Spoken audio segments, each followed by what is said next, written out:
Limerence by devdevlin, read by Alex Mabella. Summary.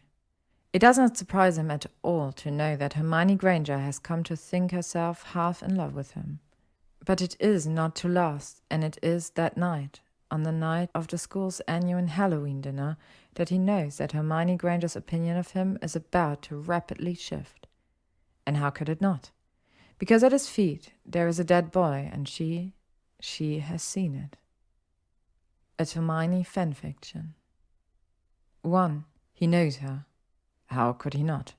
She's the brightest of his students, the one with the bushiest hair, the quickest to shoot her hand up, the one with a deeply rooted desire for praise. And she knows him. Or at least she thinks she does, and how could she not? He's the youngest professor Hogwarts has seen in decades, the one with the darkest eyes, the quickest to lose his temper, the one who can keep even her on her toes. He has taught here for years now. He has witnessed firsthand her slow transition from a small, timid, buck-toothed girl into a strong-willed and sharp young woman, and she is, on paper at least, extraordinary. She asks the sort of questions he expects from no other, provides answers more detailed than any single textbook, and he knows for a fact that if it were not for a biological necessity that is sleep, she would spend all of her spare waking hours in the library. Over the years, her diligent methods have enabled her to scrape up on each and every record mark set by he himself, and it is no surprise that Hermione Granger has therefore been affectionately termed the brightest witch of her age. And yet, she is extraordinary, but deep down, she is still just like the others. He has not missed the way she tucks her hair back when she enters his classroom. He has noticed the way she hastily averts her eyes when he catches her looking at him. He's well aware of the roses that bloom beneath her skin when she receives his praise. Extraordinary as she may be, she is still a teenage girl, and it is only natural that she, like the others, has come to indulge in fantasies of her young professor. It is not a strange thing to him, being admired. It is a burden that Tom Riddle knows all too well, and over his years he has honed it, learned to use it, wield it. And wield it well he does, and so No, it does not surprise him at all to know that Hermione Granger has come to think herself half in love with him. But it is not to last, and it is that night, on the night of the school's annual Halloween dinner, that he knows that Hermione Granger's opinion of him is about to rapidly shift. And how could it not? Because at his feet there is a dead body, and she has seen it. 2. She runs. Bright, shining, extraordinary Miss Granger has always been a creature of logic, and so, a split second after she's seen the body in the corridor and the look on his face, she runs. And Tom? He does the only thing he can think to do. He chases her. She makes it to the courtyard, but only just. Granger is a quick little rabbit, but he's a fox, and the length of her legs cannot compare to his. She fights against his hold, and how could she not? Rabbits are animals of prey, and the instinct to escape, to flee, to survive is strong. But she is already between his jaws, and instinct alone is no match for his sharpened teeth. You can't do this, she gasps against the hand he has over her mouth, and it is not a plea for her life. It is not submissive, and it is somehow both exactly what he did and did not expect from her. It is such an absurdly stubborn thing to say, so very, very like her, that he laughs.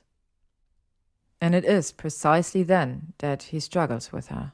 In his amusement, his grip loosens, and she, extraordinary Miss Granger, uses it to her advantage. Her elbow low on his stomach, and her heel solid against his shin grant her freedom. And though he growls, low and rapid, it does not deter her. Her wand is raised only seconds before his own, and though her arm is shaking and her breathing is uneven, her jaw is set. Strong-willed, extraordinary Miss Granger.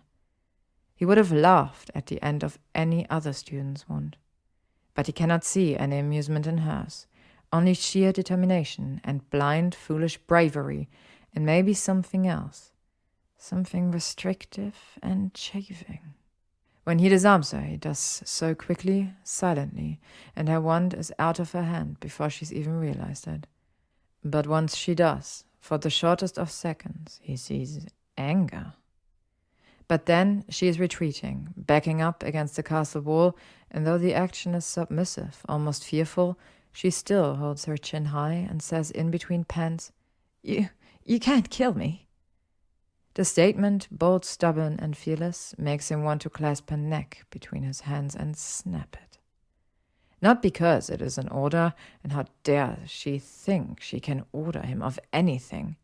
Not because she is a mudblood, and how dare she think she can order him of anything. But because he knows all too well that she is entirely correct. If Tom were to be honest, he'd say that he never much liked Hermione Granger. She's loud, a know-it-all, a brown-nosing, foolish, undeserving, extraordinary anomaly in his classroom, and if she were to be dead, he would not miss her. But he knows that McGonagall would, Sprout would, Flitwick would, Dumbledore would, her far too nosy friends Weasley and Potter would, even bloody Madame Pince would. And so he knows that unlike quiet Myrtle Warren, she's close to untouchable, and just like that very afternoon in his own classroom, Miss Granger is once again correct. He cannot kill her, but there are a great many things he can take aside from her life, and so instead, Tom Riddle takes her freedom. 3. Miss Granger surprises him. He expects her to crumble. He expects her to shy away from the rest of the school, to hide in her dormitory, to spend the next week, maybe 2, deteriorating in the hospital wing. She has become a witness to murder. To most, he believes that it would be a somewhat disconcerting experience. What he does not expect is for her to arrive bright and early the very next morning at the school's emergency assembly, a horde of small first years in tow. But that is exactly what she does. He supposes that she is a Gryffindor. While the head may be loud and obnoxious and a terrible composer of short songs, he knows that it is very rarely incorrect in its judgment. Only a few steps into the hall, and he is sure she has noticed him. He is seated 3 places down from the headmaster himself at the front of the hall. She must have noticed him. But if she has, she shows no outward sign of it. And it is only once the first-year students are all seated tightly toward the front of the hall, and she is at the end of the table in the place of the head girl, that she meets his eyes. Her features are blank, impassive. But her eyes... The corner of his mouth twists upward, and it is that, he thinks, that is what drives her to look away. And then Dumbledore begins his address, and her eyes remain on the table the entire time. A student had been found dead, and naturally, security in the castle had been immediately increased to the highest of levels. There were talks of closing the school, and all of the students who remained were now under the strictest of curfews. There was to be no movement of a soul under the age of 18 without the escort of a teacher. Miss Granger, he knows, is not one for breaking the rules. While she may spend her social hours with 2 of the most notorious rule-breakers in current enrollment of the school, Miss Granger is not cut of the same fabric. She prides herself on being good and headstrong and righteous, and yet it is of no surprise to him that night, the very next night, he finds her alone in the corner of the library, studying by wandlight. Miss Granger? She stiffens, but she doesn't look away from her book. He can see in the dim light provided by her wand her throat moving as she swallows. It is almost as if she believes if she does not acknowledge him, he will go away. It is almost laughable. "It is past curfew," he says. She responds in silence and continues to read, and Tom's fingertips start to feel like they're heating up. "Miss Granger." "You wanted my silence," she says, and though it is a whisper, it is somehow solid. "Have it." And there it is. Inside of her eyes, brown, the color of mud, bright and dark at the same time, is the very same feeling he'd seen at the end of her wand. It's unmissable, and his skin is heating, and his collar feels too tight. "You, of all, should know that it isn't safe to be alone in the castle," he says, and it is forced, it is rehearsed, it is exactly what he has been instructed to say should he find a student breaking curfew. "I'm not alone, though, am I?" she says, and with it, his collar is tighter, too tight, too tight. "You're here." The nerve of her, the nerve of her, and she is... He steps closer. "What are you reading?" She swallows again, but she doesn't hesitate. "I'm reading about unbreakable vows." He runs his tongue along his teeth, and then he smiles sadly. "You won't find it." Excuse me?" "What you're looking for," he says, stepping closer again, and now at last her book is down and she is retreating.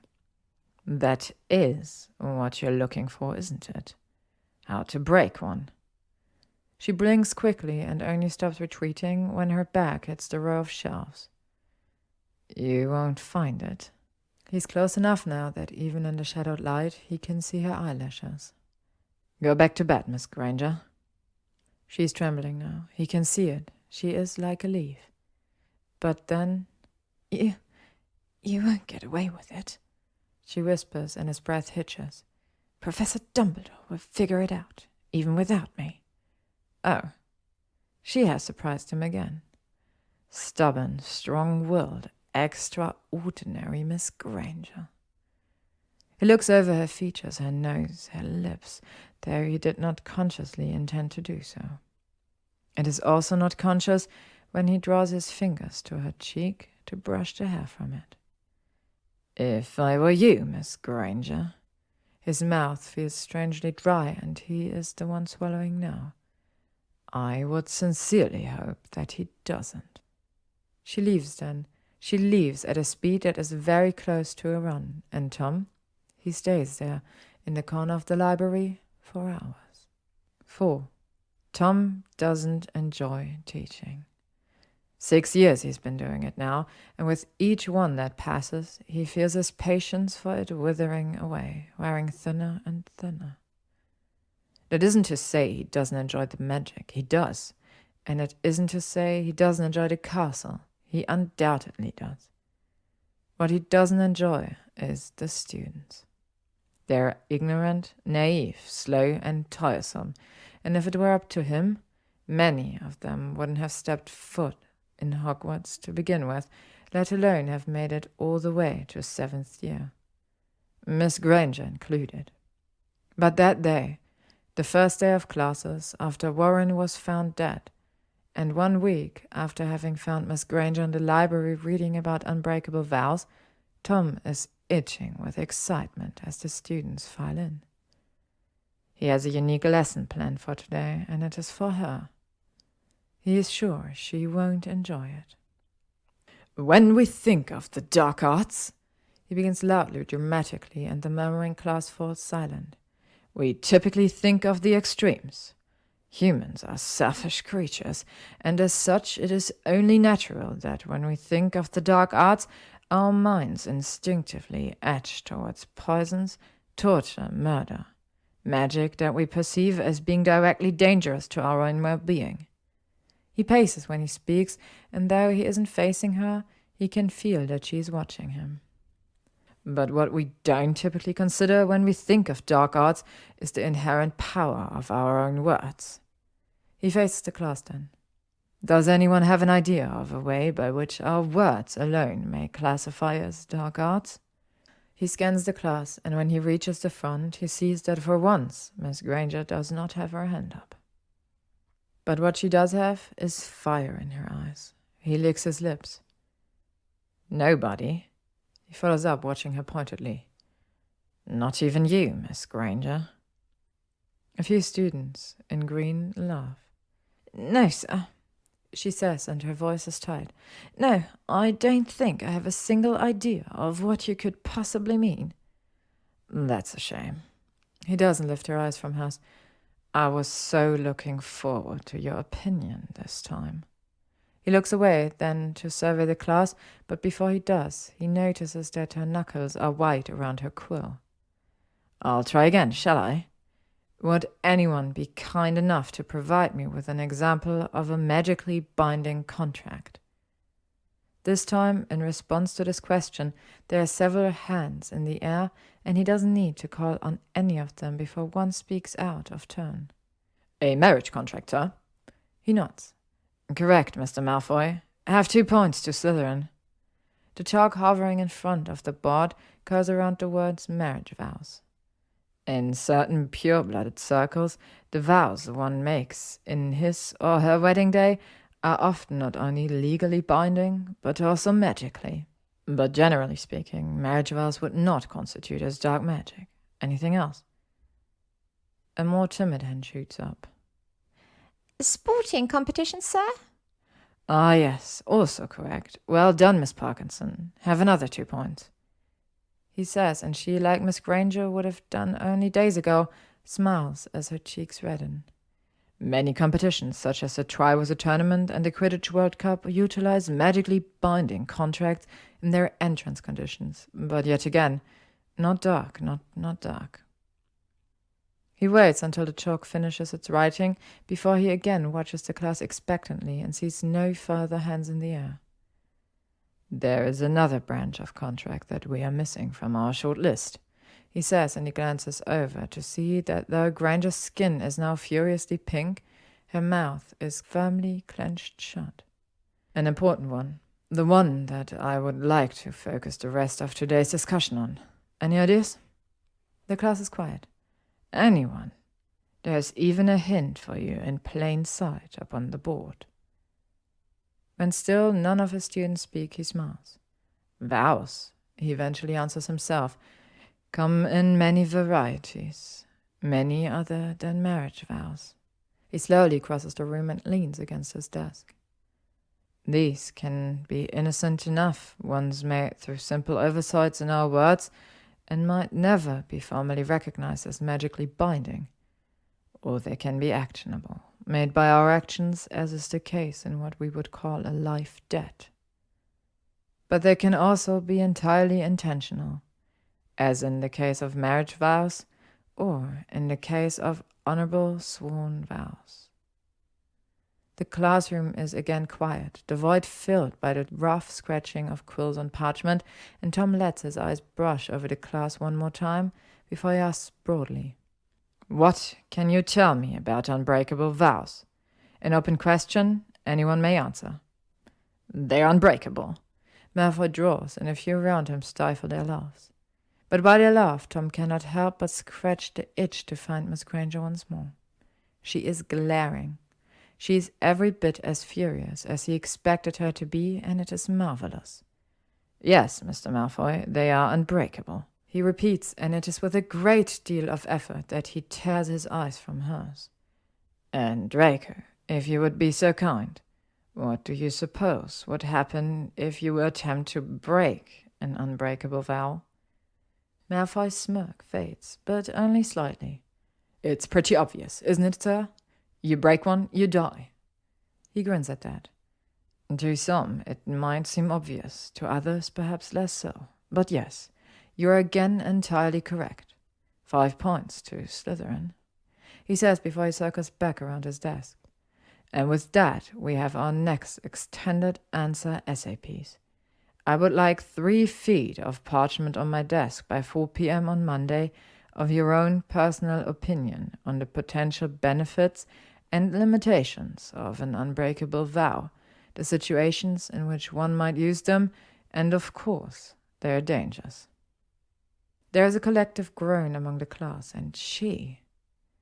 He sees that her quill has snapped in her hand. And for those of you who might not be clear on what I mean by personal opinion, that means that you are to write your own essays without the assistance of your classmates. This is an individual assignment, and Mr. Weasley, Mr. Potter, I am looking at you. If you feel the need to take your thoughts from Miss Granger yet again, you can be certain that I will know about it. There are low mumbles of yes, sir, and yes, Professor. Wonderful. Then, if we are all clear, you are dismissed to use the rest of your allocated class time conducting your own research in the library. He finishes, but then quickly adds on. Except for you, Miss Granger. I would very much appreciate it if you would stay behind for just a short moment. As the students scramble with their belongings and begin to scrape her from the classroom, he takes a seat at his desk. He remains patient as Granger is harassed by Weasley and Potter, surely being badgered about what she might have done to warrant what could only be a punishment. And while he waits, he draws a thin sheet of parchment from his top drawer and fills in the required information. By the time he's filled in the form, she's the only one left in the classroom, but she does not approach his desk. He looks up to find her still seated, and seeing her things still out on her table, he merely stares at her expectantly. They remain that way for a full minute, a battle of stubbornness, before Miss Granger actually growls. The sound sends a deep shiver down his spine. Then she loudly pushes her chair back, the legs scraping on the stone. She packs her things angrily, slamming her books into her bag with far more force than is required, and when she finally approaches his desk, she does so with dragging feet. She stops opposite him and glares arms crossed across her chest and eyes thin with anger. "Sir!" She eventually grounds out, and he is impressed that she managed even that much with her teeth so tightly clenched. He smiles warmly at her and hands her the sheet of parchment. "For last week, in the library," he says pleasantly. She looks at the paper in his hands, as if she thinks it will burn her before she snatches it from him. When she reads it, he thinks that she, like her quill, is going to snap. By the coloring of her cheeks, the flaring of her nostrils, the twitching of her mouth, he thinks she will yell and tear the parchment into 100 of tiny pieces. He hopes she does. What a sight it would be. But no, not Miss Granger. Not the brilliant, extraordinary Miss Granger. And instead, she gives him a forced and tightly controlled smile and says, "See you on Friday then, Professor." Tom leans back, and as he watches her leave, he loosens his toy. He watches each and every step. 5. Tom has never been one for gambling, but if he were, he would bet that it is her first detention. Miss Granger enters the defense classroom at 7 p.m. sharp on Friday evening and doesn't greet him. The sound of her shoes dragging on the stone follows her with each step, and Tom smiles at her sullen features. She lingers by the back of the room and goes to place her bag on one of the tables in the back row. "No." His voice leaves no room for question. "Sit here." Opposite him on his desk, he has cleared a space for her, and he pats it invitingly. She remains where she is for a long while before she quietly sighs. He smiles as if she isn't telling him she wants to murder him with her eyes and says, "You have a wonderful timing, Miss Granger. I do hope you had dinner before you came, because I dare say we'll be here for quite some time." She blinks at him blankly and drops her things, lowering into the chair opposite him. "For your detention this evening," he continues, pushing a tall stack of parchment from his side of the desk into the space between them, "I would like for you to assist me in grading these." To her, he knows the opportunity to grade the work of other students is just as tempting as dinner scraps are to a dog. and at the sight of the pile, he sees her lips twitch. My second-year Hufflepuff and Ravenclaw class have submitted only today their half-yearly assessment. 2 feet on the methods of distinction between ghost and ghoul. He doesn't miss the way Miss Granger straightens and eyes the parchment, grudgingly curious. If I remember correctly, you received full marks for your own all those years ago. Wonderfully written. At this compliment, she blinks and forces her eyes off of the pile, squares her jaw. And I don't suppose you've considered that it might be slightly unfair to your students having them mocked by me? He hasn't heard her voice in more than a day, and the anger in it makes his clothes feel tight. He swallows and says, "Not at all," before he passes her a quill. They start working together then, and they do it without much in the way of conversation. Their quills scratch together, the tall clock ticks away behind them, and every now and then she asks a stiffly worded question. What if they've gotten the idea right, but haven't expressed it very well? These two have used the same sentences. Should I take marks? A few times there are not questions at all. This one is completely off topic. I can't read this handwriting. This one doesn't have a name. Each time he answers her queries politely, and each time his hands tighten around his thigh. But an hour in, and she quietens. She learns from his answers, quick as ever, and they grade essays together silently. Tom has had many students in his classroom for detention over the years, far too many to count. Typically, the nights are long, awkward even, and they might be his least favorite part of teaching. But this one he quite enjoys, and he enjoys it because of her. She works quickly, efficiently, but he can see that she is on fire. He knows it because of the narrowing of her eyes, the puckering of her lips, the hasty pace at which she writes, the scars she makes when she reads a particularly bothersome statement. It is amusing, and it makes him want to press his hand into her skin. He watches her when she's not watching him, and he enjoys every minute of it. 2 hours go by before he slips up. It is an accident. He doesn't mean to. It slips from him without intention, and the promptness of it nearly surprises himself. Why were you in the dungeons? Hermione jolts, glancing up from her marking, and the skin on the bridge of her nose folds to form soft wrinkles. Pardon? He leans closer. What was it that drove you away from the dinner that night? That night you found me in the dungeons. Her scowl doesn't move. I was looking for you, she says, as though the idea is repulsive. I wanted clarification on my... She looks at the pile of parchments and laughs lightly, but it is not at all genuine. On my own essay. On why you gave me a 14. You weren't at dinner, and you weren't in your office, so I looked around and... She shakes her head, and now it is Tom's skin that wrinkles. For a while he'd allowed himself to believe that she'd known. About the basilisk, about the mudbloods, about him. And that she'd intentionally sought him out, intentionally caught him in the act, but he can see it. It is in her repulsion, her anger, the clear sense of betrayal she's been wearing since that night. She's not lying. And what she'd said, it is unexpected. It is innocent. She had caught him in what had been a game of chance, and she lost it. And now, she's stuck. He doesn't mean to laugh, but he does. You were skipping what is arguably Hogwarts' finest dinner of the year to see me about schoolwork? The skin on Granger's cheeks darken. I just thought it was just incredibly unfair of you, I mean. You gave Malfoy a 15. He snorts. At that, Tom Riddle actually snorts, and following the sound, he feels an uncomfortable prickling beneath the skin of his face, warm and foreign. But that, her innocent, simple reason for venturing away from safety and catching him in the midst of committing murder, it is almost like fate. And she is.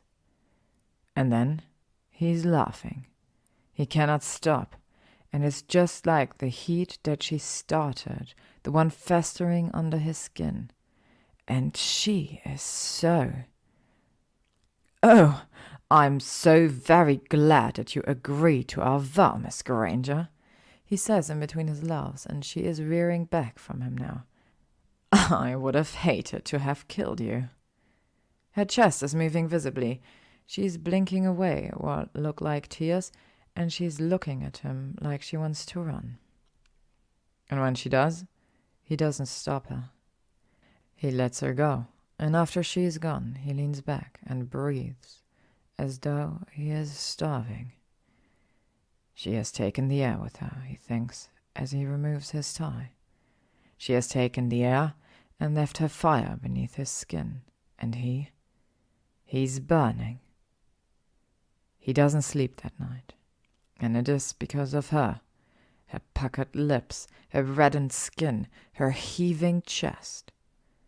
He is a mess that night, and it is because of her. 6.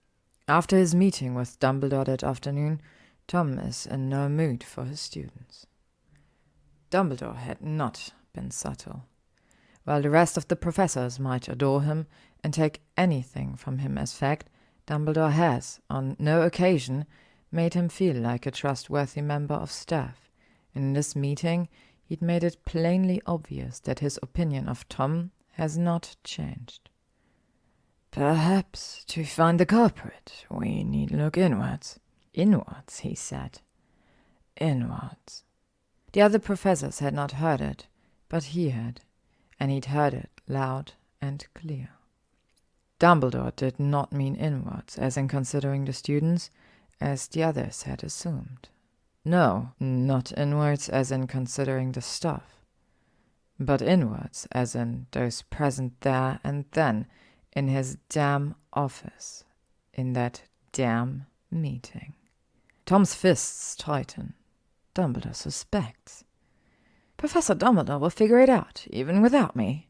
Professor Dumbledore will figure it out, even without me. Professor Dumbledore will figure it out, even without me. It is maddening. Tom had refrained from releasing the basilisk for years. He'd itched in his 5th year, he'd longed in his 6th, and he'd almost done it in his 7th. But despite the overwhelming temptation, he'd still restrained. And yet, even after 13 years of restraint, and nothing but perfect behavior, Dumbledore still did not trust him. Nothing had ever been enough to sway him, and so Tom had restrained no more. He has no proof, Tom knows. Aside from Miss Granger, he left no proof to find, and there is nothing the old man can do to prove it. But nonetheless, he suspects, and it is maddening. Maddening as the increasing numbers in the impure. Maddening as the continued secrecy of Wizarding World. Maddening as is she, his anomaly, his own personal tormentor. He closes his eyes and stops himself. She's nothing. She's brilliant and she's foolish, and despite what she knows, despite what she's seen, Miss Granger is nothing. She's a teenage mudblood with a nose big enough to gouge eyes with, and she is less than nothing. He will handle Dumbledore. He will be difficult to sway, and he will need someone to take the blame for Warren's murder, but still, he will handle Dumbledore. She will soon be gone. Dumbledore will not figure it out, and bright shining Miss Granger will be wrong. Miss Granger's nothing, and yet, when she arrives at his classroom at 3:59, trailing closely behind Weasley and Potter, he does not particularly mind the sight of her. "Here, sir," Potter says when they reach his desk, offering up his essay on unbreakable vows.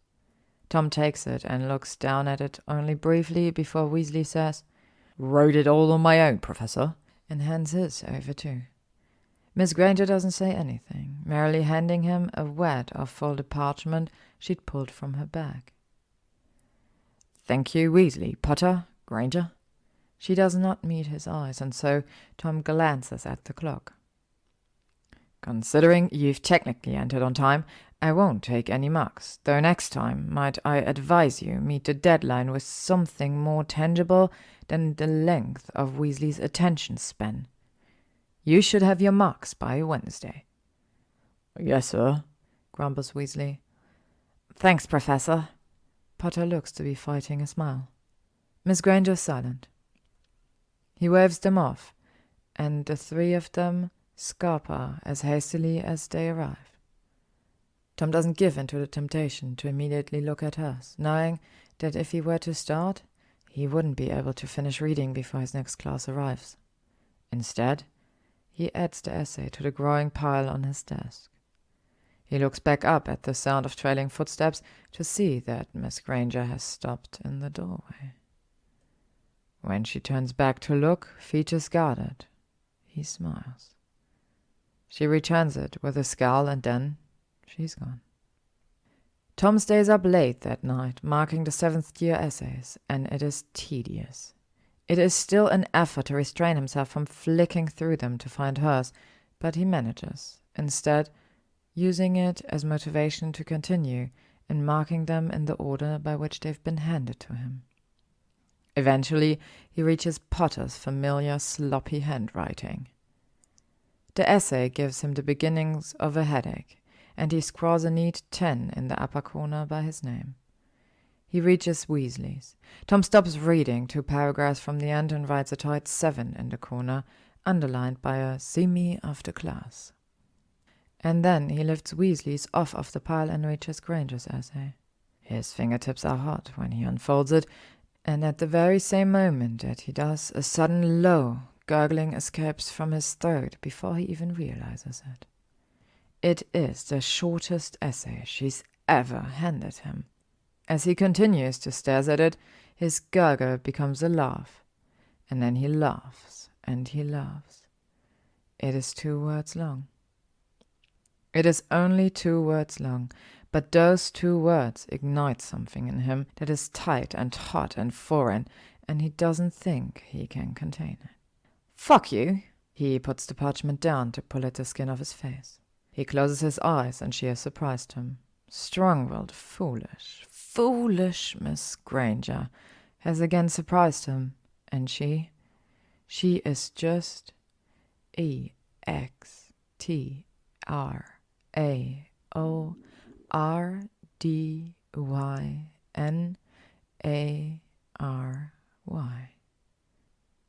His fingertips are burning now, thrumming with something that borders on excitement. He takes up his quill once more and writes a neat 15 in the upper corner of the page. Then he stops his grading for the night and goes to have a long, cold shower. 7. The first thing Tom does when his 7th years re-enter his classroom is hand them back their essays. He does so slowly, one by one, taking his time with each student, just so that when he reaches her desk, he will be able to see the look on her face. "Miss Granger."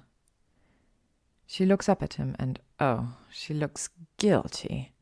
And when he hands her her parchment, she sheepishly takes it from him. He remains where he is, watching as she opens it, and at once her eyes widen. All traces of guilt vanish, and she looks up from her grade to stare at him with accusation and horror and fury. When Tom speaks, it is low and just for her. "Well done, Miss Granger. Some of your best work yet." And for the entire remainder of the class, he sees as she boils in her seat. That evening, Miss Granger enters his office behind the classroom without knocking, and when she does, she brings a storm with her. She's a mess. She's irate and ruffled, and she is beautiful. The only greeting she gives is in the slamming of her palm down upon his desk, a graded sheet of parchment scrunching beneath her fingers. "What is this?" Tom stares, drinking her in. Brilliant, foolish, beautiful Miss Granger. "Could you close the door, Miss Granger?" Is this a bribe?" In her voice are tremors. "If you think that I would, great will not buy my silence." He sighs and flicks his wrist, and the door swings shut behind her. Then he pushes his chair back, creating a distance between himself and his desk, between himself and her. "I was under no impression that they would." "It's what?" "I didn't give you full marks for your obedience, Miss Granger," he clarifies. Her eyebrows draw together, her nostrils still twitching with her anger. "Then why?" "I suppose I gave you the marks as a show of respect." He shrugs. "For years, like most, I believed when trouble found you that Potter and Weasley were to blame. But your behavior lately, what you wrote as an essay, that's who you are, isn't it? Who you really are." What are you? That's nonsense." "You hide, Miss Granger." He leans his body slightly forward, closer to her. "You hide in plain sight. You are good. I don't deny that. You're an innocent. But there's something more, isn't there? Something that others don't see. Something in you that doesn't merely want perfect scores and perfect record. It wants more. It doesn't want to hide behind them. It doesn't want to be contained." He rises now, and he circles towards her, and for once she does not retreat. "You hide in plain sight, just like me. But you showed me, and now I see you." She blinks rapidly, and the side of her nose is raised half a skull. "I am nothing like you." The defense in her tone has him smiling. "You are everything like me." "You murderer!" she spits. "I am nothing." He strikes. He grips her shoulders tightly, roughly, pushing her back so that her legs collide with his desk. And though she gapes, he can feel her muscles contracting through her clothing. She makes no attempt to run. "Fuck you, you told me." He leans in closer, and his voice is low. "That's what you wrote, and it was honest, wasn't it? You were honest. You were finally unapologetically yourself, weren't you? That must have taken a great deal of courage to be so honest with me." He sees the beginning of tears pooling in her eyes, but behind them the fire still lingers. "Yes," she sniffs. "You saw me. You saw what I did to her. I wouldn't have chosen for you to see that, but you did. And I was forced to be honest with you, and now I want you to continue what we've started. Be honest with me," he says. "Hermione." Her lip quivers. "You're angry with me," he says, questioning. "You're furious?" She makes a single stiff nod. "Seeing me, seeing what I did, that hurt you?" Another nod. "I hurt you?" This time, when she nods, it is accompanied by a slight whimper. "You trusted me, and I broke that trust. You looked up to me, you admired me, you even, well, you liked me, didn't you? You had a perception of me built up in your head that didn't align with what you saw me do, and now you feel like that. Like I've been taken from you, don't you?" She doesn't respond, and the only movement she makes is in the bobbing of her throat. But then, a nod. He breathes outward gently through his nose. "I'm sorry," he murmurs. When she blinks, a tear rolls down her cheek. He releases her shoulders, wiping the tear away with his thumb, and the skin of her cheek is soft and warm, like silk. "Why did you do it?" she whispers, and another tear breaks free. "Why did you?" He cups her cheek now, his other hand mirroring the gesture, and when she does not move, he leans down and rests his forehead on hers. "I'm sorry," he repeats. "She was a student." Her voice cracks. "She was. Couldn't you just make me forget?" "Oh." He strokes her cheeks with his thumb, soothing. "No, I would never do that." "Please." She grips his form. "I don't want to know anymore. Please." "No." He moves his hand downward, down over her jaw, his fingers resting on the skin of her neck. Now I've seen you, Miss Granger. I have no desire to see you go. She pulls back, but only slightly. What? The skin on her forehead is wrinkled. Her eyes drift back and forth between his. She is confused, and they are so close now, and he cannot help it. He glances down to her lips, and it is his throat that is bobbing now. She moves before him, and she brings her hand to splay on his chest. They are small and fragile, and though his robes are beneath, the skin below where she touches is hot and bothered, and he cannot help it when he leans in. "What are you doing?" She is small and fragile, and yet, when she pushes him back, it is with enough force to create some distance between them. She wipes at her cheeks, and they are red. In her eyes there is understanding there, and they are horrified. I don't... She clenches her eyes closed, and when she wrenches them open, she is determined. "You will pay for what you have done.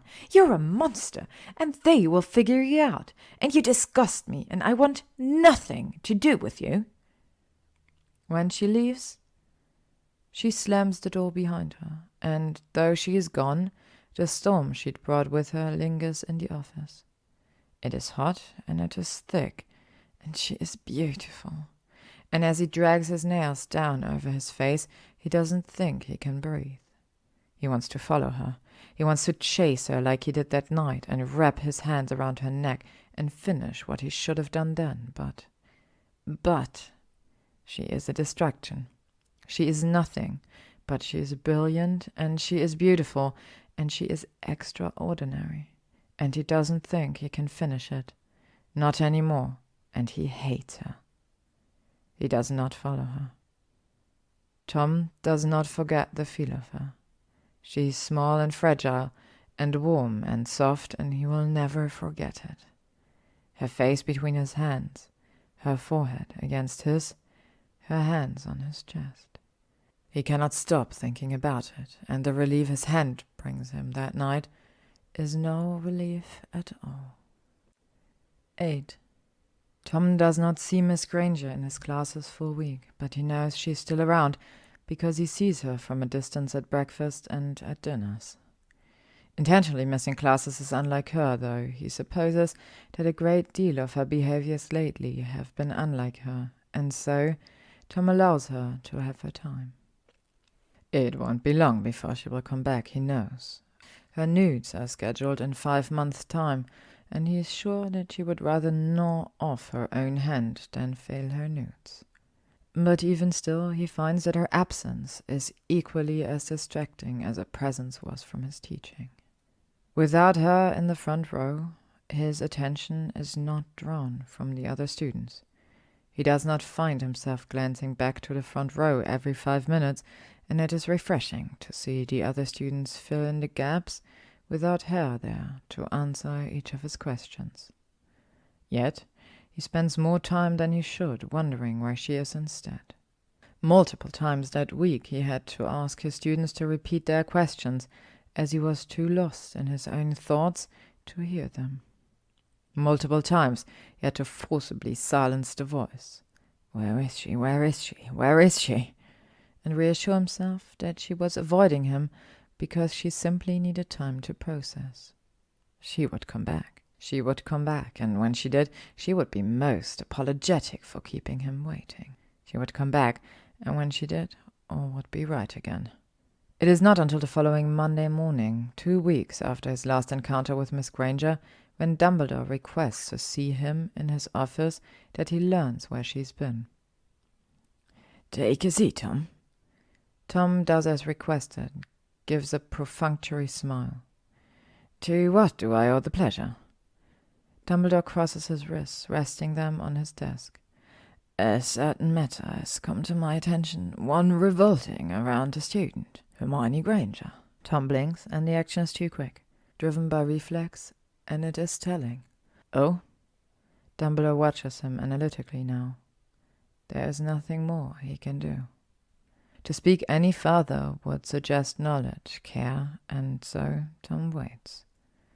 To be searched the way Dumbledore is currently searching him is unsettling, yet he has become accustomed to it. He has known Dumbledore for years, and he is well acquainted with the way he probes and pushes when he does not wish to be caught. Tom is sure that it works on the others. He is sure it works on everyone Dumbledore tries it on, a legilimency so subtle that not even the best ministry has to offer would detect it. But it does not work on him. "How has she been with you in class as of late?" Dumbledore asks after a long pause, and Tom, well composed now, frowns. "Wonderful," he says, and it is not a lie. "She's an extraordinary student." Dumbledore hums, moving to stroke his beard with thought. "Then would you understand my curiosity as why she has requested to discontinue with Defense Against the Dark Arts so close to her final exams?" Again his composure slips, and again he is sure that Dumbledore has noticed. He swallows. "I doubt I'd have any more of an idea than you," Tom says, voice stiff in his efforts to control it. "This is the first I've heard of it." He has been quizzed by Dumbledore numerous times over his years. At the orphanage, his closet on fire. At the ministry, with a panel of ministerial staff for his interview for his current position. And only weeks ago, in the same very office, after the murder of Miss Warren. And yet, this is surely the stupidest he's ever looked in front of Dumbledore. "And there hasn't been anything leading up to this?" Dumbledore presses, a crease that is not caused by his wrinkles between his brows. "Anything at all?" "No," he says, probably too quickly. "Not that springs to my mind." "No troubles with the curriculum this year? No trouble with other students in your class? I do recall some problems with young Mr. Malfoy a few years past." Tom forces a short smile at the reference to Draco's broken nose. "No, she's always been a model student, although—" He shakes his head, and this time it is controlled. "Never mind." Dumbledore's eyebrows lift. I only mean Miss Granger's head girl. She might have the busiest timetable in the entire school. Don't misunderstand. She's a perfect student, and she performs outstandingly. But defense is not her top class. Perhaps," he shrugs, "perhaps the pressure has finally become too much." Dumbledore watches him before he slowly nods. "Yes," he says, and he sounds sad. "Yes, she said something along a similar line. So I suppose that must be it." Tom mirrors the thoughtful expression of Dumbledore's and waits expectantly. There is another long pause before Dumbledore says, "Thank you, Tom." "Albus?" Tom nods to Dumbledore and then leaves. And then he goes to find Miss Granger. It takes an hour of searching and the assistance of 3 other students, but Tom finds them down by the Quidditch pitch locker rooms. "Weasley? Potter?" "Oh!" At the sound of his name, Potter straightens, as if he's just been caught doing something suspicious, and glances around, as if surprised to see him there, so close to the field. Hello, Professor." Weasley brushes his hair back and tucks the quaffle he'd been tossing around under his arms, his features equally as concerned as Potter's. "I was looking for Miss Granger." Potter scratches behind his head and exchanges a weighted look with Weasley. Weasley coughs. "She's, in the dormitories," Potter provides before Weasley can finish. Yeah, Weasley nods. "Hasn't been feeling too well. Did you want us to pass on a message?" Tom stares at them. Little fucking liars. "No, that's all right," he smiles politely. "I'm sure I'll catch her eventually." He does, but it is not until 2 days later, and he is forced to resort to questionable methods to do it. After sending a first-year out to give her the message that Dumbledore wished to see her in the Transfiguration classroom during the lunch break, he waits patiently behind the door. When she gets to the classroom, she enters in a hurry, struggling with her bag that looks overly full of her books. "I'm sorry, Professor, I was just—" He pushes the door closed with a flick of his wrist, and seeing him instead of Dumbledore, Granger breathes through her teeth and immediately backs up. "You can't drop my class." says Tom, without anything in the way of greeting, before she has an opportunity to speak back, and he cannot help the way his eyes rake over her. She looks to be in half a state of shock, but she manages some level of composure and lifts her chin. I already have. He steps closer. Undo it. Her knuckles whiten around the strap of her bag. No. Tom takes a deep, calming breath, though it does nothing to calm him. It makes absolutely no sense for you. Dropping your class makes perfect sense. Her voice is strained around its edges. You've been harassing me. He sneers. Harassing you? Cornering me in the library, taunting me in class, touching me without my consent, tricking me into meeting here. Her jaw locks with determination. Textbook cases of harassment towards a student. I'm putting a stop to it. He stares at her in disbelief, and then he laughs. It is not at all funny, and yet he cannot help himself because it is ridiculous. Perfect, stubborn, beautiful Miss Granger. She'd seen him commit murder, and yet her breaking point was a single interaction in his office. A slight slip in his composure. Granger. He licks his lip. Can you even hear yourself? You're throwing away years of study, years of hard work, all because you... What? You thought yourself into believing that I might have kissed you? At once she is shaken. He has hit the nail on the head, and he can see it in her sharp intake of breath. He laughs again. You're a student. A loud, irritating one, and you're barely 18 years old. What interest would I possibly have in you? She is shaken, and he knows it, and her lips are quivering, but her eyes are as determined as ever. I was there. I know what happened. He tilts his head. Do you? She nods. But didn't you spend years giggling about my attention with your friends, Brown and Patil? He asks, and it makes her flinch.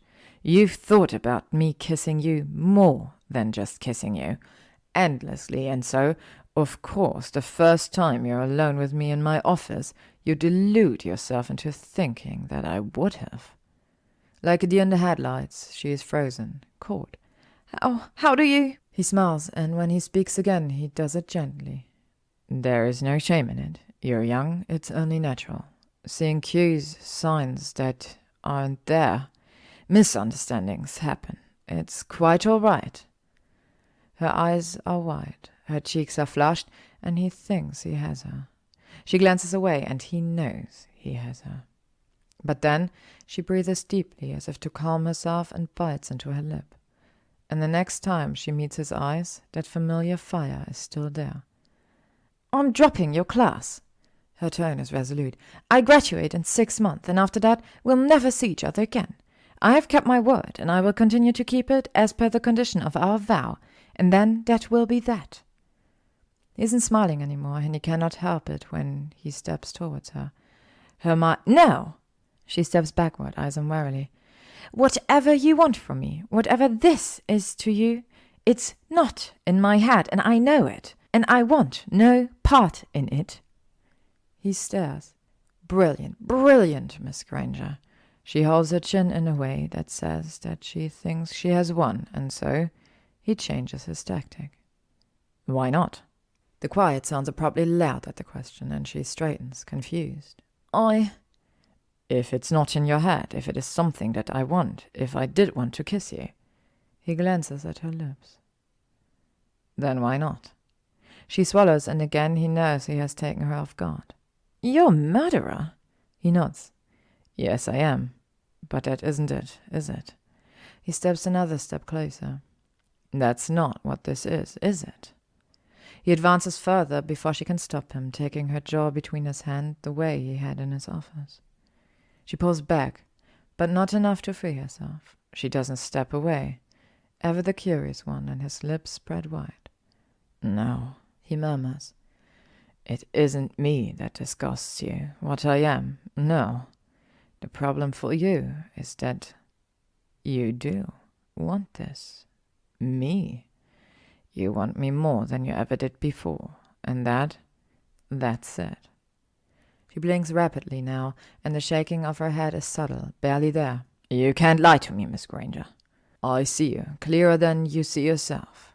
I can see the fire in you, longing for you to set it free, for you to let it burn. He runs the pads of his thumbs under the bone of her jaw. You fear it. You're scared that if you let it out, you'll never be able to rein it back in. But you are extraordinary. You can learn to control it, and I can give you that. She's enthralled, he can see it, and he tightens his hold on her, turning her neck upwards so that he can close the distance between them. And she lets him. His nose touches her cheeks, and his lips brush hers without pressure, only just, and his lungs have stopped functioning. All you have to do is let it out. His eyes are still open, and he can see that hers have drifted shut, and he has her. He has her. He has her. He has. Loud trampling feet echo in from the corridor, from students who are surely on their way to their next class. At the intruding sound, she pulls herself free, and he can feel the distance she puts between them like ice. He goes to follow her, to close it again, but she shakes her head, and she is trembling. She is scared. So scared, and it's wrong on her, and he wants to wring her neck and shake it out of her. But she dashes out of the classroom before he can, and he is stuck with it, that look, that helplessness, and it does not leave him. It plagues him, and Tom does not see Miss Granger again after that. Not in his classes, not at breakfast, and not at dinners. But he sees her in his dreams. He sees her each time he closes his eyes, and every time she is just as scared, just as helpless, and he is lost. 9. Miss Granger does not return to his class. Months pass, months go by, and Tom does not speak with her at all, though he has seen her 3 times since the Transfiguration classroom. The first time, they had passed in the second-floor corridor. She had been walking side by side with Weasley and Potter between classes, and she'd been laughing at something one of them had said. Her laughs had ceased when she'd spotted him, and then she kept her head down until he was gone. Tom specifically remembered it, because he'd closed his fists so tightly that they'd bled. The second time he saw Miss Granger, she'd been in the library. She was tucked away toward the back in her usual spot, and she hadn't seen him exchanging his pile of books with Madame Pince. He'd wanted to speak to her then. He'd wanted to approach her and yell at her for being such a stubborn, foolish child, but she'd said that cornering her in the library had been harassment, and so he reminded himself that she was nothing, and he left without saying a word. But the last time he'd seen her, the most recent occasion, they'd spoken. It had been awkward, and she had looked uncomfortable, but they'd spoken nonetheless. It had been at the Quidditch match between Gryffindor and Ravenclaw. She'd been climbing up the stairs with Miss Lovegood, and he'd been escorting Crabbe down after issuing him a swift detention for sharing in far too much detail and far too loudly the things he'd like to do if left alone with Gryffindor's chaser, the youngest Weasley. "Professor Riddle!" Lovegood had greeted brightly as they passed. "Luna?" he'd returned. "Hermione." Granger's smile had been forced, but he still remembers it vividly. "Professor?" Miss Granger's skills of avoidance have become impeccable since then, and he wastes more time than he ought to wondering what she's doing for her meals. In the meanwhile, without the distraction of Miss Granger, Tom busies himself with his classes, grading, once again perfecting his image on the perfect professor to shake off Dumbledore's eye. As a consequence, he frequents down to the chamber less and less often. His basilisk is becoming restless, angry even, and at each visit she hisses at him of her frustrations. But to free her again so soon would carry too much risk and would surely result in the closure of the school, so he forbids her to leave the chamber. She's most put out with him, but he has grown used to that this year. Others being put out with him. And though the months pass, his dreams of Miss Granger do not stop. It is most fortunate for Tom when he skips that weekend's Quidditch match and stumbles across an oversized Gryffindor harboring a wild animal in one of the empty dungeon's storage cupboards. A most fortunate chance of luck, but not surprising. Fate has always smiled upon him. The talks of closing the school cease after the culprit for Warren's murder's caught, but Dumbledore's watchful eye does not waver. Tom has always liked the astronomy tower. It has the height of the Owlery with none of the feces. It has the openness of the Quidditch pitch with none of the practicing players. It is a place that none of the students would expect to find a defense against a dark arts professor had they been seeking him, and because of that it is one of his favorite places in the castle.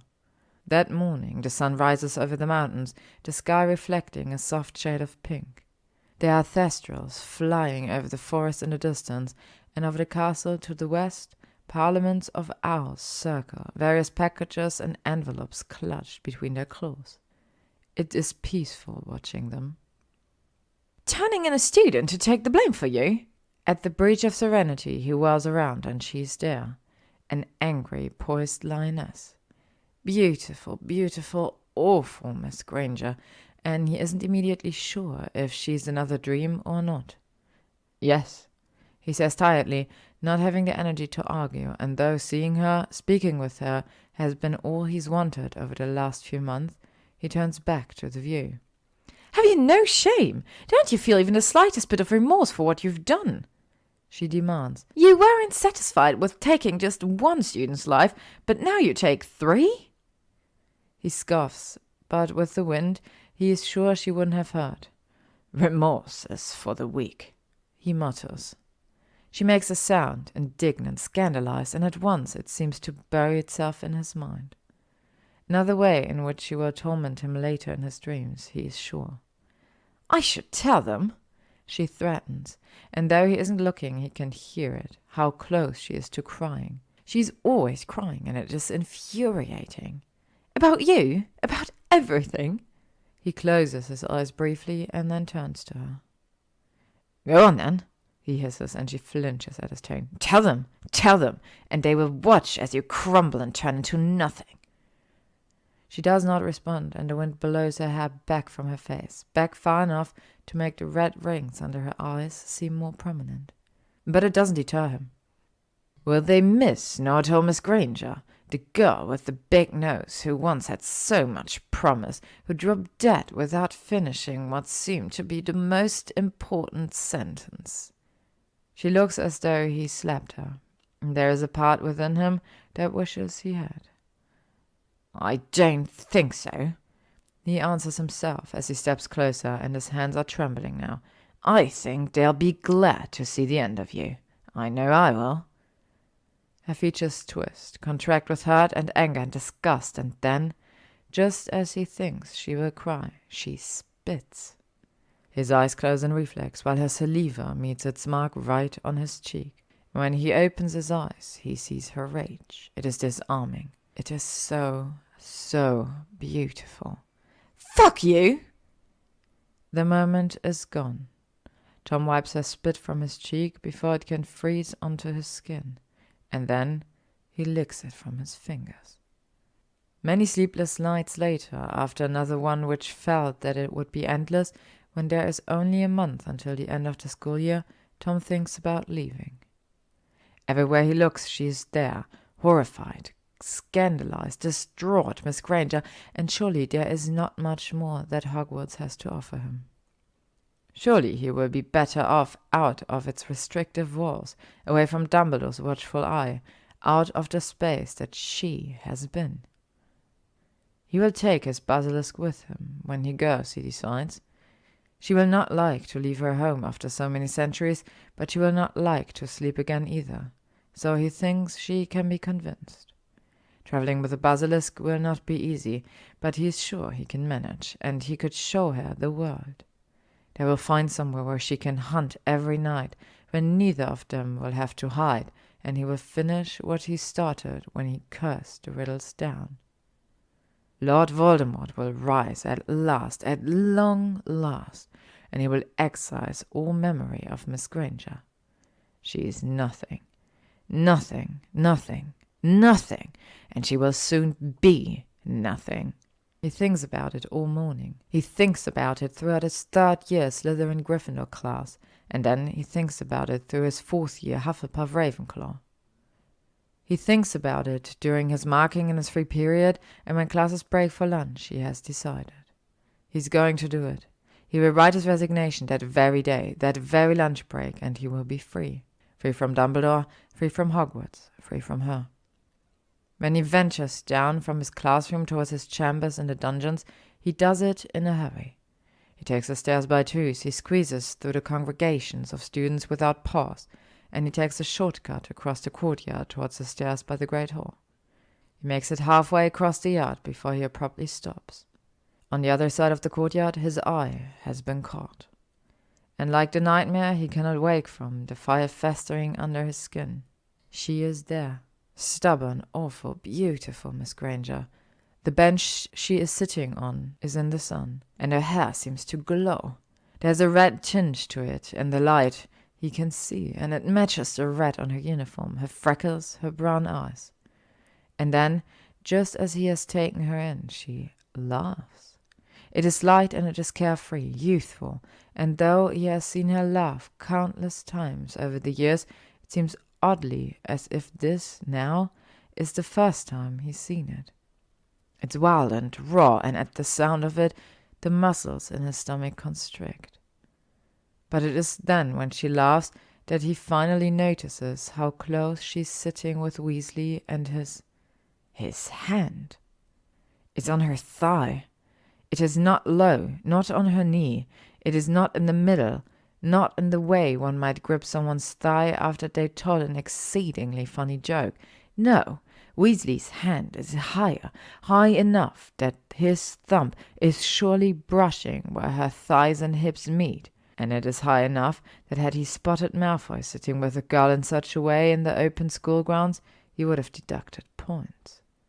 Tom cannot look, and yet he cannot look away either, and the noises of the courtyard quickly begin to blend together, blend and morph into a loud ring, until Tom cannot hear anything at all, anything but the ringing and the sound of his own breath. She is close enough to Weasley that their legs, their shoulders are brushing, and Tom's already tight collar grows tighter. It grows tighter, tighter, and Weasley is speaking to her now, speaking in low words he cannot hope to guess at, but she is smiling. There are roses under the skin of her cheeks, and they are the same ones that used to bloom for him. Tom can hear himself breathing, but it does not feel like he is. His head is light, and his collar's too tight. Too tight. It makes sense. He knows somewhere that it makes sense. Potter and Weasley have been by her side for years. Of course it makes sense that she's grown close with them. But this... He leaves. Tom wrenches his eyes from them and turns around to head back the way he came. And while he goes, he pulls off his tie. He clenches his fists, both of them tight enough that they are both surely bleeding this time, and he's breathing now through his mouth. He veers off from the corridor into an empty classroom, slamming the door behind him, and he's heaving now, loud and ragged, and his skin is hot. His blood is rippling, prickling, burning, and he cannot fucking breathe. Tom rips at the collar of his shirt, the buttons tearing from the fabric, and he leans his head against the cold stone of the wall. Weasley! Fucking useless! Waste of space! Weasley! He's never liked Weasley, any of the Weasleys for that matter, but this! He shakes his head at the instinctive thought of killing him. You weren't satisfied with taking just one student's life, but now you take 3? She wouldn't like it if he made it 4. She wouldn't like it at all. No. Miss Granger would most vehemently disapprove, but he cannot help it. He cannot help but picture Weasley's head off of his body, his eyes wide and unseeing. Tom's hands come down onto the stone wall harshly, the bones in his palms protesting. He repeats the action again and again until his blood is left on the stone, until he cannot feel his hands anymore, and then, between his ragged breathing, a sudden high-pitched sound. It slips out, high in surprise, and he cannot control it, and he laughs. He laughs and laughs, because now suddenly it is all so clear. He hadn't seen it before, but it was right in front of him the entire time. The boy is the problem. He hadn't seen, he hadn't known. Perfect, brilliant, extraordinary Miss Granger. He hadn't even thought that another had seen her the way he had. But stupid, thick, worthless Weasley had, and that was the problem. The boy was the problem, and the boy too was the answer. That day in the Transfiguration classroom, she'd so very nearly given in to him, but something had held her back. He'd assumed it was herself, her own nature, her stubbornness, her goodness. But he'd been wrong. It hadn't been her at all. It was the boy. His love is manic now, because he has a better idea than leaving Hogwarts, and it is simple. Remove the boy. Remove the boy, and there will be nothing left to stop her. Remove the boy, and his basilisk will be most pleased. Multiple problems. One answer. Tom is there grinning now, and his breathing is beginning to level, his blood beginning to cool. All too suddenly, it seems that Weasley is not quite so worthless after all. 10. It is not too difficult to get a copy of the prefect timetable from Malfoy. All too eager to impress one of the teachers of his own house, Malfoy hands it over without asking a single question, and with that, Tom knows exactly where he will find an isolated Mr. Weasley. Late that night after dinner, once all of the students are holed up in the dormitories and all of the portraits are quiet in sleep, he makes his way to the third-floor charms corridor and takes his place in the grove of the main classroom doorway. He is not followed. There he waits, patient, silent, a viper in the dark, and while he waits, he thinks of her. Beautiful, beautiful Miss Granger. When he is done tonight, she will not know it, but she will be his. She will be free from the weakness of her attachment, free from obstruction, and when he is done, she will torment him no longer. And so Tom waits, and he waits, and he waits. Tom waits for what feels like hours, and just as he begins to consider whether Weasley has elected to neglect his prefect duties for that evening, the telltale sound of shoe soles dragging on stone, light reflecting from a dimly lit wand.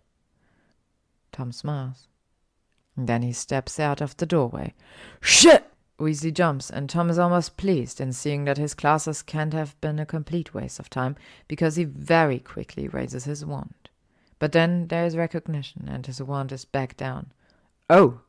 Weasley breathed loudly. Blimey, Professor, I didn't see you. Weasley?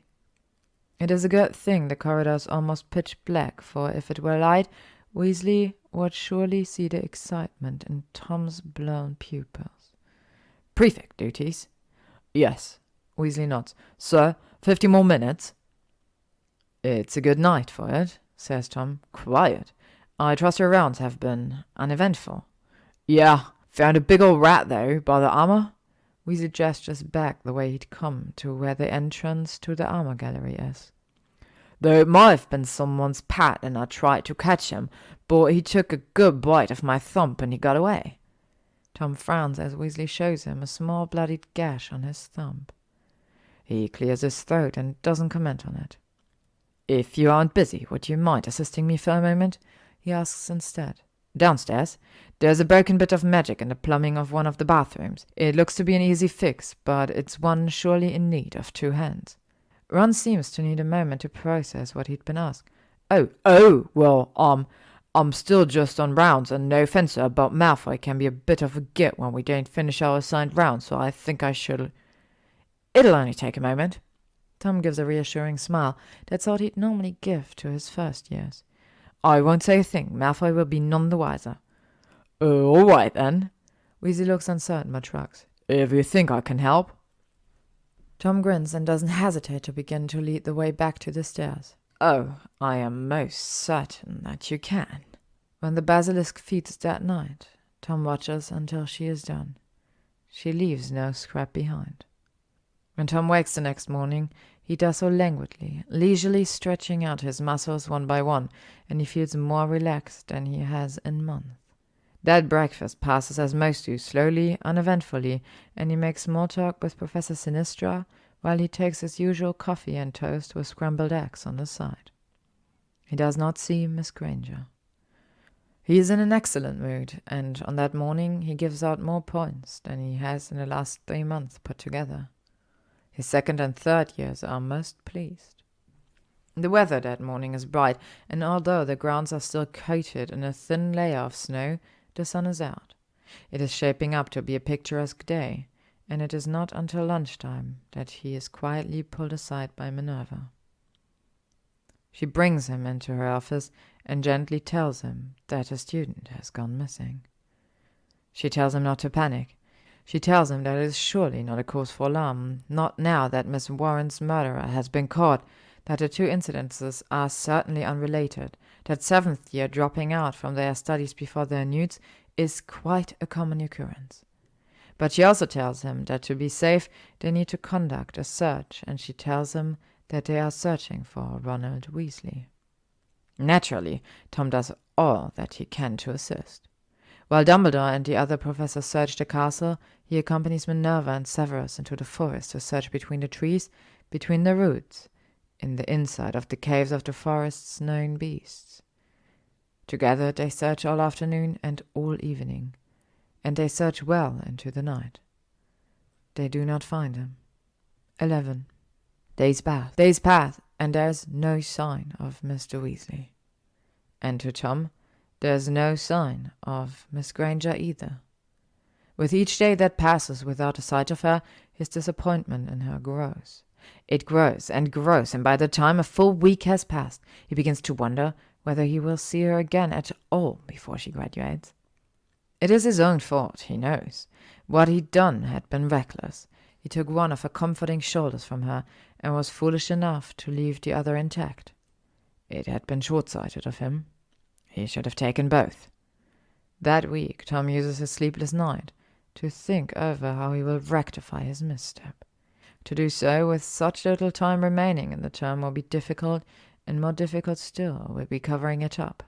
One teenage boy disappearing at exam time is one thing, but two close friends disappearing sequentially will make a pattern. Moreover, Potter will be more difficult than Weasley, he knows. Without prefect duties, opportunities to find him alone will be few and far between, and Potter, having been raised by Aurors, has been the best student in his class for 7 years now. It would be much harder to fool Potter than it had been to fool Weasley. But Tom supposes he has always enjoyed a challenge. It is not hard to see that Potter is miserable in the absence of his red-headed friend.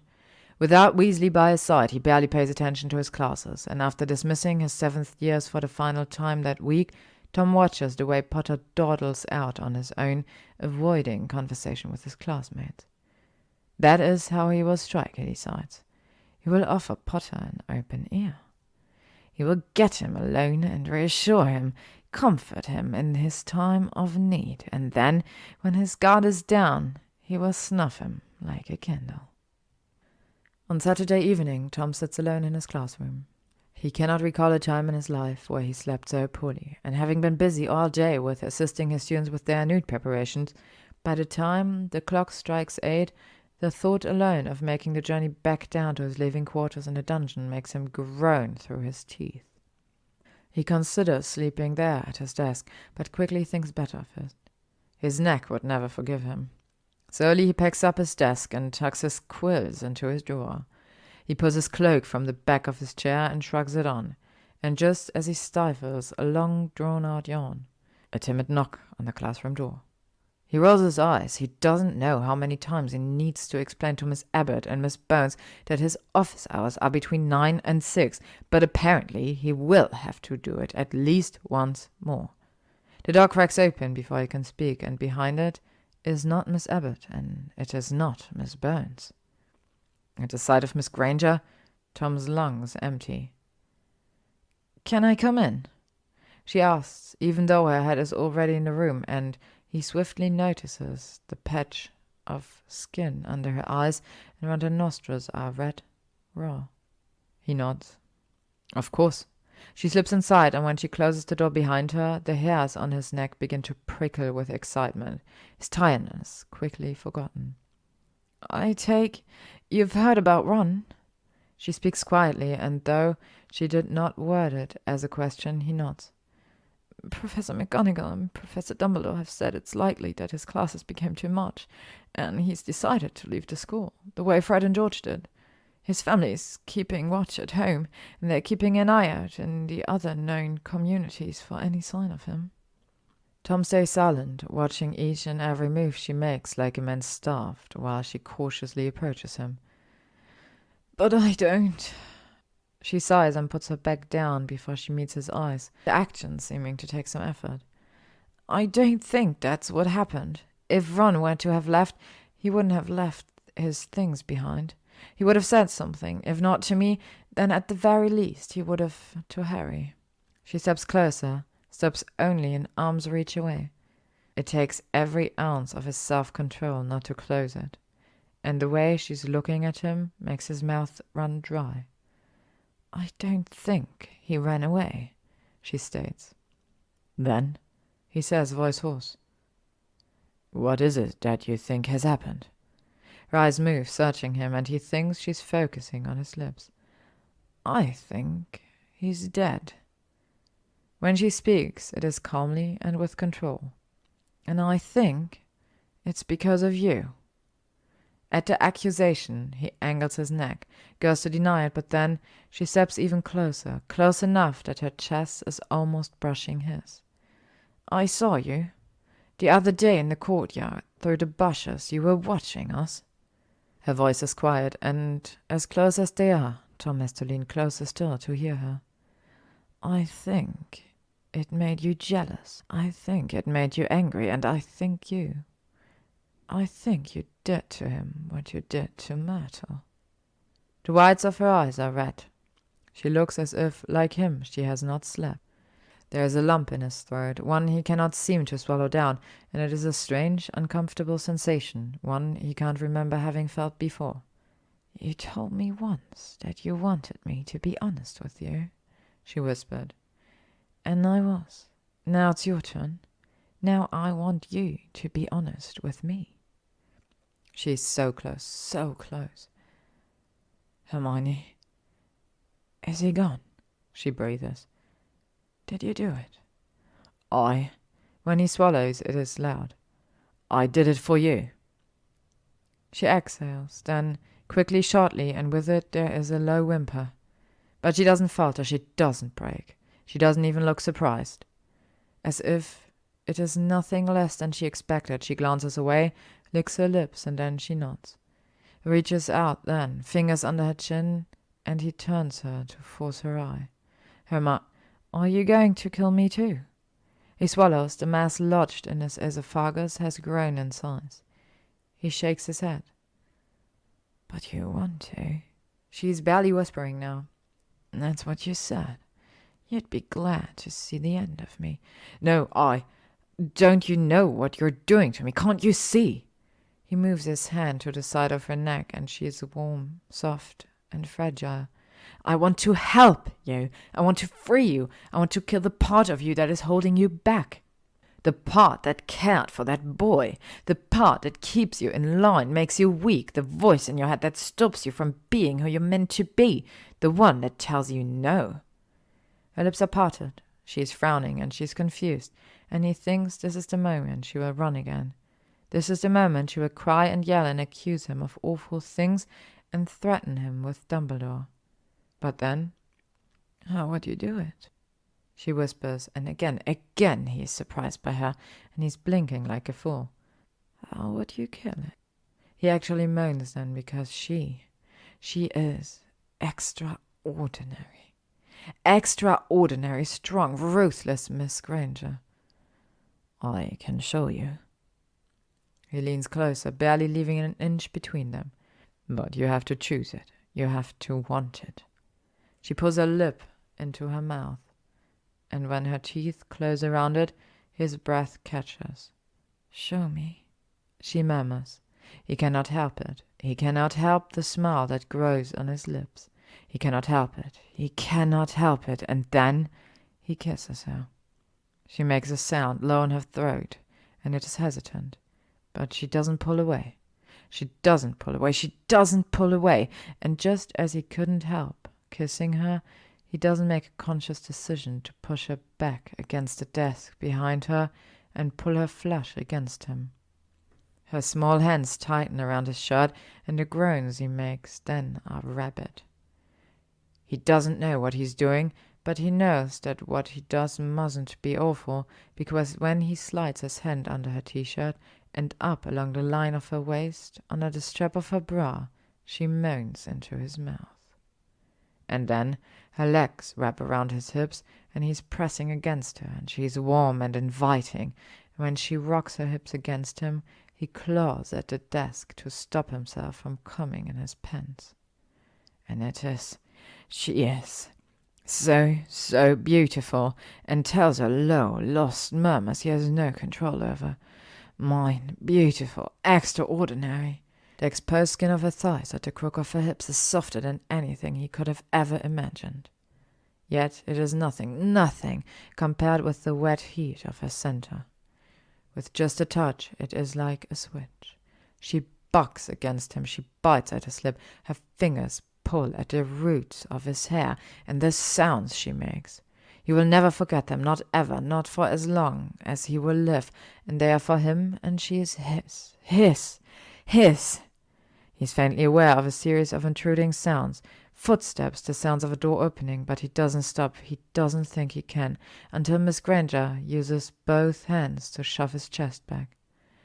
He sees that her lips are pink, slightly swollen, and she is looking towards the doorway. He follows suit, and there in the doorway, like a bucket of ice water, is Dumbledore.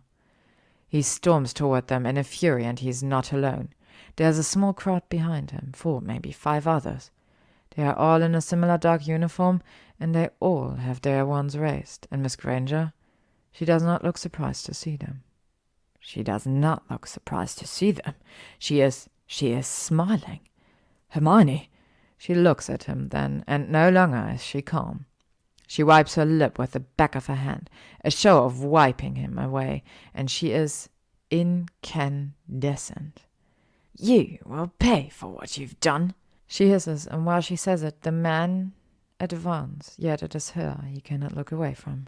For the rest of your years, you will rot. He sees the pieces then. They are all there in front of him. He sees them, and yet he cannot put them together. He cannot do a thing, for he is failing. His stomach is plummeting the way it had the first time he'd slid down the pipe into the chamber, and he very nearly comes then and there in front of all of them at the sight of her. Because she is incensed, and she's not holding back any more. Marvelous, magnificent, ruthless Miss Granger. She's free, and he doesn't fight it when the Aurors pull him away or when they bind his wrists behind his back. He doesn't argue or yell when he hears Miss Granger say, "I have the confession, Professor," because all the while he cannot take his eyes off of her. She's wild, unleashed. She's uncontained, at last, and it is because of him. She's extraordinary, and she's the last thing he sees. Azkaban is not the most pleasant of places, but Tom finds that it is not quite as horrendous as he'd anticipated. The guards, the Dementors, are unrelenting with their presence, and Tom knows it because there is never a pause from the sound of the yelling, begging, screaming of the other inmates that he overhears while in his cell. But for the most part, the Dementors leave him be. He supposes that what he has left in his soul is not very tempting compared with the others. But there is no entertainment, no company, no movement to keep him busy, barely enough food to keep him alive, let alone energized, and so, despite his best efforts, he spends his days thinking of her. He thinks of her when he wakes, he thinks of her when he sleeps, her eyes, her pain, her desire, her touch, her smell. He thinks of her all the fucking time, and he realizes very early on his stray in Azkaban what his mistake had been. She'd been sworn not to speak about Warren, but she'd made no such vow of a Weasley. She'd been free to share her memories with Dumbledore, as long as she only showed him those that revolved around Weasley. Stupid, stupid, stupid, devious, treacherous, cunning Miss Granger. She was more of a snake than he'd given her credit for, and like a mouse tempted with a ripe strawberry, he'd fallen right into her trap. She'd accused him of murder, and she'd known that when she asked him for confirmation, he would give it. He hadn't even needed convincing, but that wasn't all. Clever Miss Granger hadn't been satisfied with merely locking him up. No, she'd labeled him as a sexual predator to boot. She'd accused him of pursuing a relationship with a student, and like a puppet on a stage, he'd performed for her. Dumbledore and his Aurors had seen it, his hands up her skirt. With that, she was ensured that he would be laid with 2 charges. 2! Enough to ensure that her threats of spending the rest of his years in Azkaban were not empty, and that he would forever be known as the child murderer and molester of Hogwarts. And yet, when Tom thinks it all over, as he lays on the cold, damp stone of his cell, he laughs. He laughs because it is ridiculous. He has been subjected to a lifetime within the wet walls of Azkaban, a lifeline of isolation and starvation, and weakness and rot, and he has been subjected to it by a fucking schoolgirl. And after it all, it only makes him want her more. Though the years pass, he never stops thinking about Miss Granger. Somewhere along the line, somewhere between his 7th and 8th year in Azkaban, Tom loses track of how long he's been there. The days blend into one another, the dark walls of his cell rendering it impossible to distinguish day from night, and all the while he receives no mail. He receives no visitors, not even Rosier or Dolohov, not a single one aside from the occasional Dementor, and the only company remaining to him is the company of himself. Aside from the steady pace of growth of his hair and his nails, he has no outside indication of how much time he has served. And it is that, he thinks, that is the true torture of Azkaban. Though the Dementors leave him be, time does not. And time is far worse monster than a Dementor will ever be. Tom withers. He wastes away in his cell slowly but surely, and he often wonders whether being tethered to life by his Horcruxes would be a better existence than the one he currently has. Between his thoughts of her, he wonders and he wonders and he wonders whether he would be able to see her then. He wonders whether he could do it. He wonders whether beating his head on the stone until his body succumbed to its mortality would be more painful than the slow passing of time. He doesn't think it would be, and yet he cannot bring himself to do it. He cannot bring himself to do it because every time he thinks of it, he thinks of her. Her eyes, her pain, her desire, her touch, her smell. He continues to wonder as the nights and days drag on, and he wonders, he tosses, and he turns, until one day he has an idea. It is a simple idea, not a complex one at all, one that is so simple that he thinks if she were in Azkaban, she would have thought of it years ago. It is simple, but he thinks, at a long last, that he has a way out. The Dementors pay him no mind, not during their rounds, not during the night, not during the day, and especially not during the feedings. That day, night, he doesn't know which, when they come to his cell to deposit the tray of diced, undercooked fish, Tom simply walks out. He slinks out of the cell past the Dementor who'd fed him, and past the one in the hall, and when he makes it down the winding stairs, he passes 3 more. They pay him no mind. He walks out as if they are blind, and they do not seem to care. He wonders briefly if they will notice his absence after a while. He may only have a quarter of a soul, but he is sure its presence must be detectable. But then, as he's had the thought, Tom decides that it does not matter. He doesn't need his freedom for long, just long enough to find her. Ruthless, cunning, brilliant Miss Granger. She may not have wanted him then, but she will want him now, he is sure. She has had years to stew, to toss and to turn, and what is it that they say? Absence makes the heart grow fonder. She will want him. She will want him, or else, this time, he will make her. Chapter 13. Freedom, Tom discovers, has a smell, and it smells just like her. It is not hard to look at the home of the illustrious Hermione Granger. Beautiful, ruthless Miss Granger is quite prolific these days, owing to her work in the Department for the Regulation and Control of Magical Creatures. And the newspapers he'd stolen from the apothecary are all Tom needs to discover it. She has made a name for herself, just as he always knew she would. And when he brushes his fingers over her smiling photograph, they burn. Extraordinary. Never having moved far from the ministry, he learns that she lives in a modest home outside of London, and she does not live there alone. It has been 3 years since Miss Granger has been Miss Granger.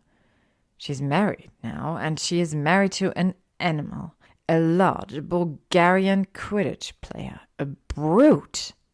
The thought of it has bile rising in his throat, but it matters not, Tom thinks. They have no children, and a husband is not a problem that he cannot solve. When he arrives on the street front, the house is dark. All of the lights seem to be out, but when he ventures around into the backyard, he sees that there is a faint light on upstairs.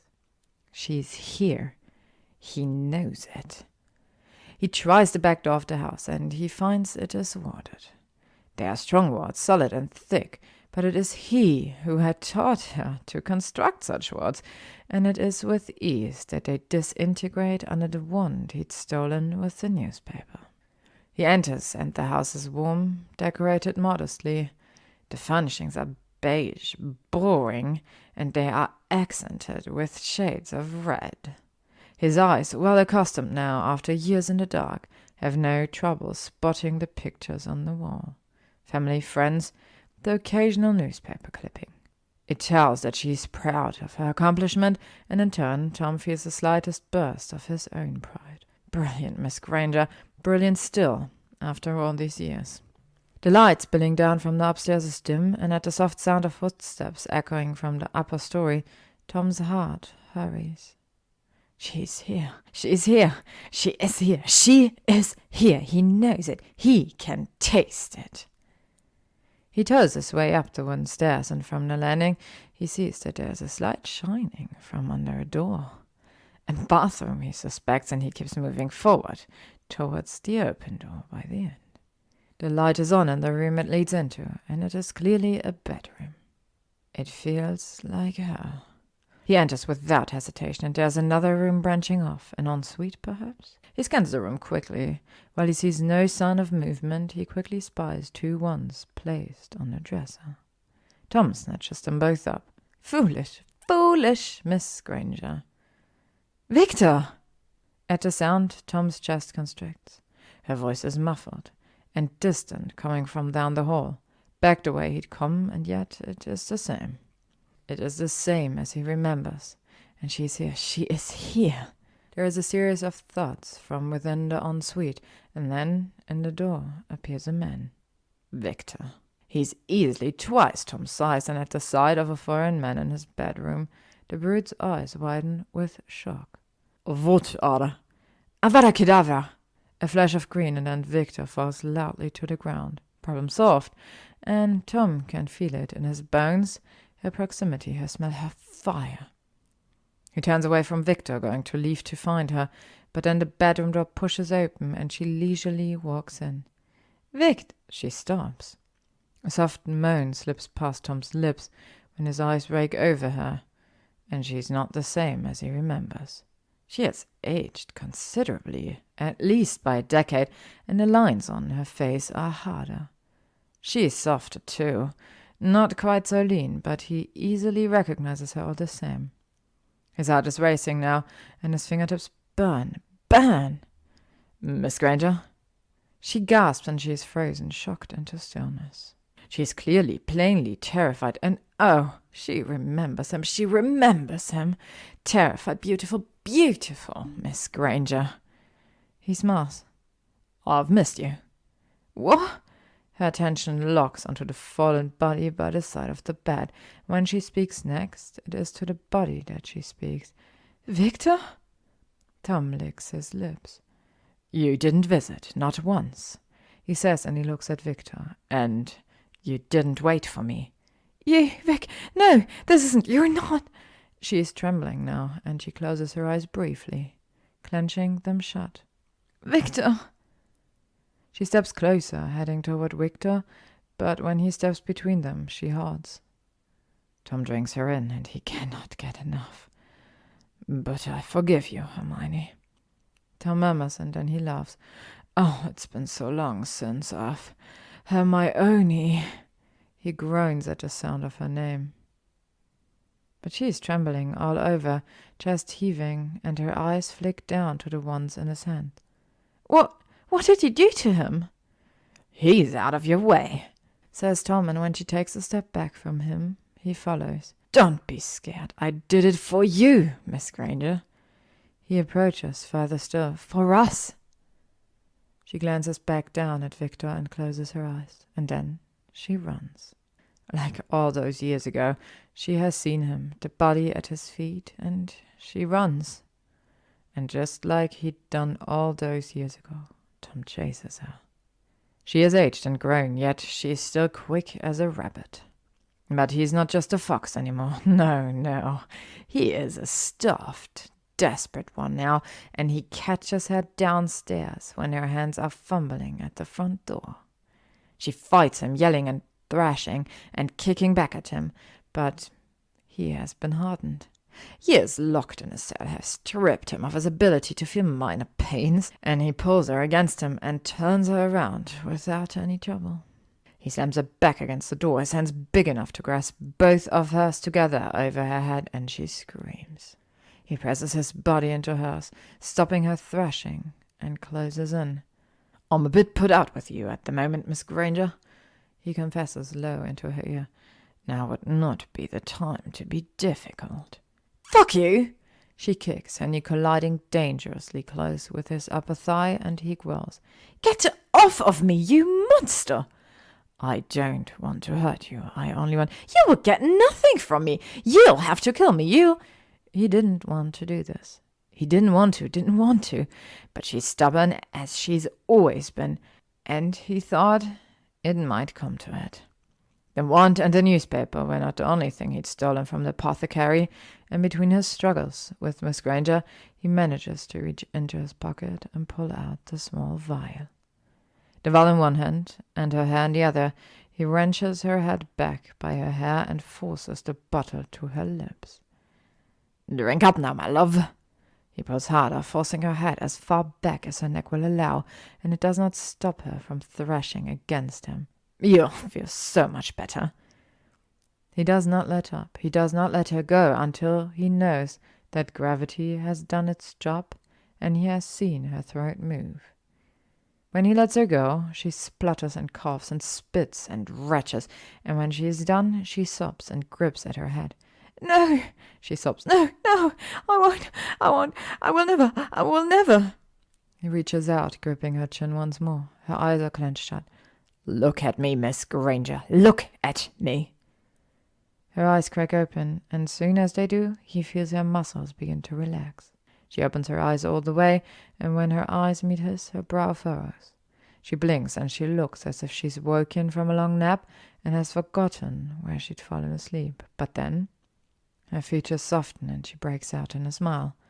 She smiles at him. She is smiling at him. Tom, she breathes, and her voice is airy, euphoric, and at the sound of his name leaving her lips, he cannot help it. His hold on her becomes gentle, and he brushes her hair back from her face with his other hand, and she's warm, soft, and delicate, and she is all he remembered, and she is his now. His. She closes her eyes and sighs warmly into his touch, and she brings her hands to circle around his bony wrists. She whispers, and when she meets his eye, she licks her lips. I didn't realize it before. I thought I hated you, but now I think I'm in love with you. In her eyes, the fire that was once there has burned out, and only ember remains. But he doesn't mind, he thinks. He doesn't mind because she is here in his arms. She is his, and she said it at last, at long last. She loves him. She loves him. It might be the potion he knows. It might not be true. Not yet, at least.